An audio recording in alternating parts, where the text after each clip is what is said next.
Bonjour les amis. Alors aujourd'hui, je vais vous faire mes prévisions jusqu'au 20 avril. Nous avons jusqu'au 19 avril, vendredi, le Soleil, Mercure et Vénus, toujours en Bélier.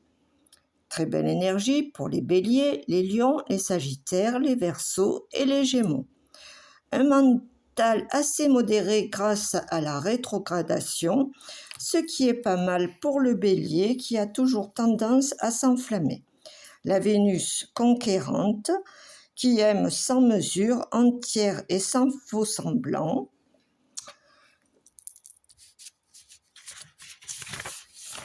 Après, le 19, excusez-moi, j'ai un chat dans la gorge et un chat à mes pieds. Le 19 à 16h, le Soleil change de signe. Il entre en Taureau. Il est quand même avec un petit peu en carré là avec Pluton, ce qui fait qu'on a encore un peu des choses sous le tapis, n'est-ce pas mes amis taureaux? Donc il y a des choses à régler. Bon, en tout cas, le taureau, c'est un signe de terre, très sécurisant, généreux, qui aime les plaisirs de la table. Il agit toujours avec méthode et toujours les actions sont très planifiées. Bon, ce soleil amènera une énergie vitale au taureau, au poisson, au cancer, au capricorne et aux vierges. Ce jour-là, il y a aussi une conjonction Mercure et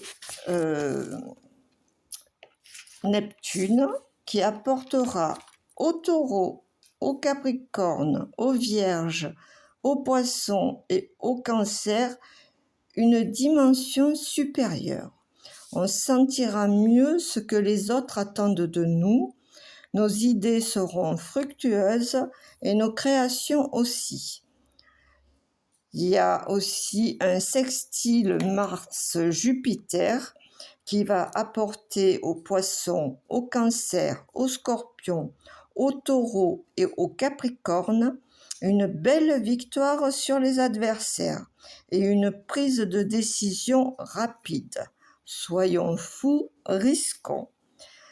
Pour les Verseaux, les Balances, les Gémeaux, les Béliers et les Sagittaires, surtout du premier décan, il y a toujours Pluton en Verseau, qui fait vraiment du tri dans vos idées, vos projets et vos relations. Alors là, je vais vous faire un petit topo quand même sur une conjonction là qui arrive, qui sera fixe le 21, mais elle est quand même déjà active. Donc, je vais vous le faire signe par signe.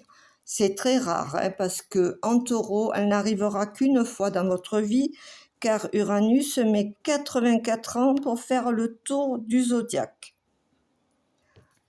Alors, pour les ascendants taureaux ou les taureaux, c'est dans votre maison personnelle.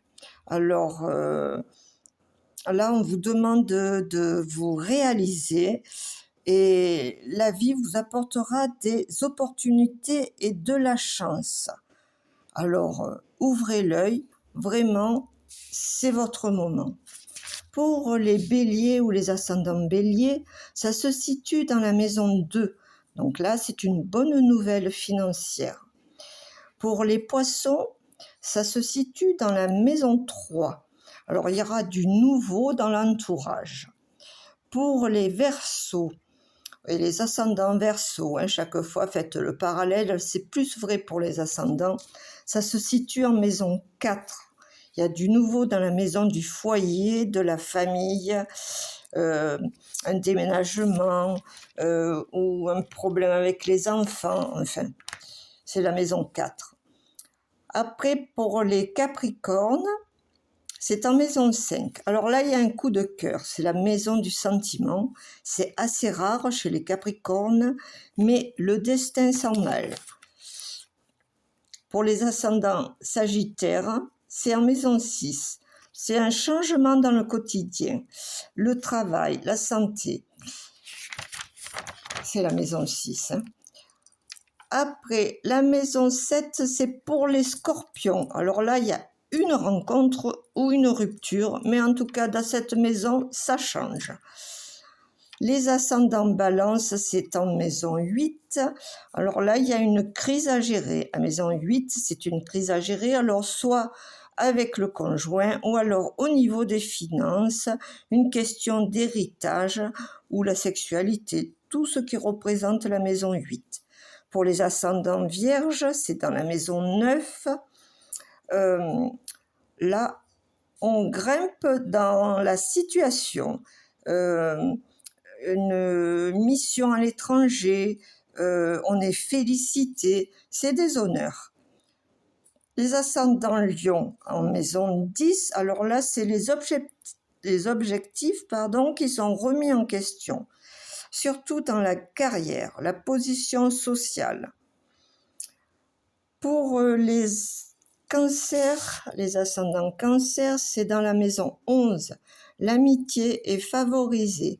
On rencontre d'autres gens, d'autres projets.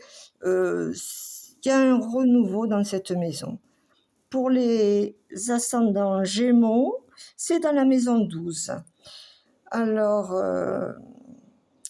ça vous concerne pas directement, on va dire que c'est plutôt une aide que vous apportez à quelqu'un d'autre. On a besoin de vous. Voilà, j'ai été un peu plus longue que d'habitude, mais je vous fais des gros bisous et je vous souhaite une bonne semaine. Bisous, bisous.